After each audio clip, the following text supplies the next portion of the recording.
கர்நாடக மாநிலம் பெல்லாரி சிறையில் அடைக்கப்பட்டுள்ள நடிகர் தர்ஷனுக்கு டிவி வழங்க சிறை நிர்வாகம் முடிவெடுத்துள்ளது. கொலை வழக்கு தொடர்பாக முன்னணி கன்னட நடிகர்களில் ஒருவரான தர்ஷன் கைது செய்யப்பட்டு முதலில் பெங்களூரு பரபர அக்ரஹார சிறையில் அடைக்கப்பட்டார். அங்கு அவருக்கு சொகுசு வசதி செய்யப்பட்டதாக எழுந்த புகாரின் அடிப்படையில் அண்மையில் அவர் பெல்லாரி சிறைக்கு மாற்றப்பட்டார். இதற்கிடையே இந்த கொலை வழக்கு தொடர்பாக கடந்த சில நாட்களுக்கு முன்பு குற்றப்பத்திரிகை தாக்கல் செய்யப்பட்டது.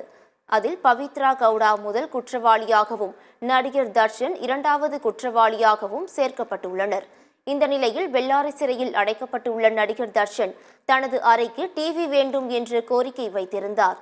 தனது வழக்கு தொடர்பான முன்னேற்றங்கள் குறித்தும் வெளி உலகில் ஏற்படும் நிகழ்வுகள் குறித்தும் தான் தெரிந்து கொள்ள வேண்டும் என்ற அடிப்படையில் டிவியை கேட்பதாக தெரிவித்திருந்தார். இதனையடுத்து சிறை வழிகாட்டு நெறிமுறைகளின் அடிப்படையில் அவருக்கு டிவி வழங்க சிறைத்துறை நிர்வாகம் முடிவு செய்துள்ளது. அதன்படி இன்றைக்குள் அவருக்கு டிவி வழங்கப்படும் என்று சிறைத்துறை அதிகாரிகள் தெரிவித்துள்ளனர்.